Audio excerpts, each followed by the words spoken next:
Welcome to the latest in the series from European history. Today we'll be discussing rational thought, from the divine right of kings to the fall of Hitler, and the interim. How do we define rational actor models? So we'll take it back first to the 18th century, when Denis Diderot one night was sitting in bed and he was raided by Paris police. He was raided because he was taken to the Bastille prison and arrested and charged with the denial of the divine right of kings.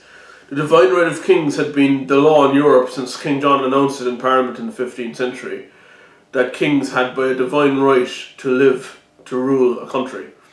And thus Salic law suggests the eldest son of the monarch will be the next in command.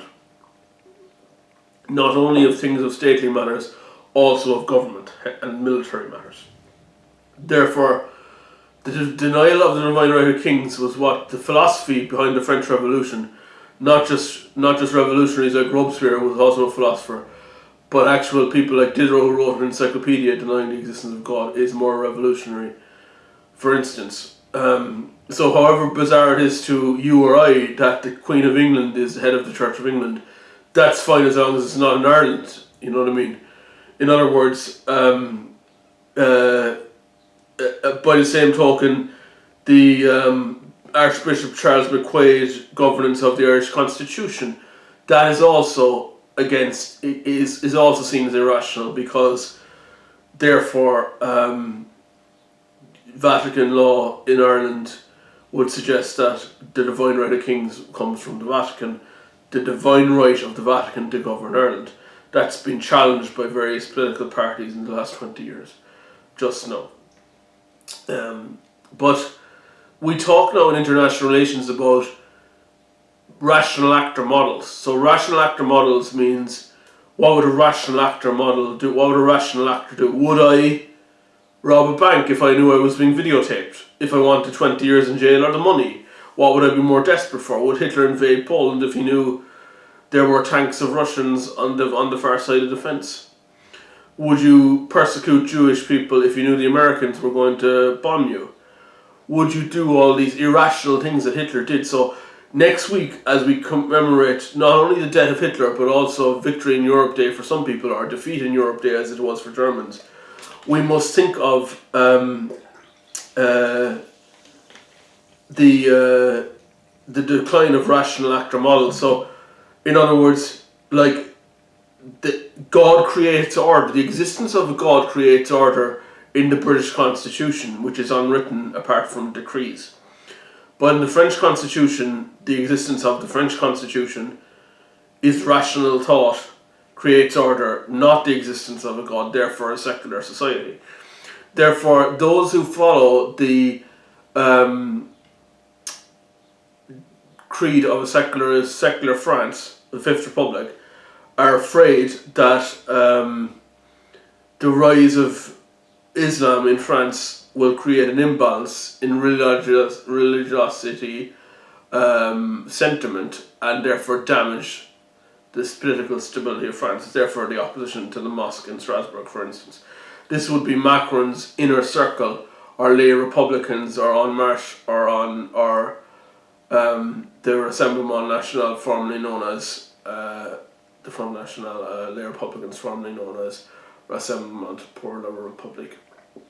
And you have all these big figures then, like Alain Juppé, Marine Le Pen, Nicolas Sarkozy, Francois Hollande, Emmanuel Macron. They're all of one thing in common. They're all white, middle-aged people who are against Islam taking over France, not because they stand for the sort of Oscar Thibault Foundation Catholic France with, priests having brandy in the house and running schools and running health services through the convents. Not for that reason. So the modern church, the structure of the modern church, has to deal with so-called rational society then, and perhaps the Nietzschean God is dead philosophy became so Hitlerist that the problem with Hitler is two words: not his in domestic policy on 1936, building the autobahns and building the factories and building the schools and building the society. His biggest flaw is genocidal imperialism. So, in other words, the genocide of the Jews and the imperialism of invading three empires: Russia, Britain, and France. Those three empires had many friends, and so it's irrational for anybody to invade any of those three empires at any point in history. That's the fatal error that he made. But his rationality of God is dead is the same as Diderot. It's an equal equation: x squared is equal to x by x on both sides. X squared plus y squared is equal to x plus y times x minus y. That's the difference, two squares. That's the difference of Diderot or Rousseau. Like, man is born free yet everywhere he is in chains, for instance. What God-given right has a king? The Holy Roman Emperor is neither Holy Roman nor an empire. Or else, for instance, as Napoleon said, Plutôt le mort que l'esclavage, c'est la devise des Français. Sooner death than slavery, that's the motto of French people. And it was actually Napoleon who abolished slavery in Germany and created a unified Germany for the first time. So he's a big friend of Germany, in fact, even as an oppressor, so-called, because he abolished the Holy Roman Empire.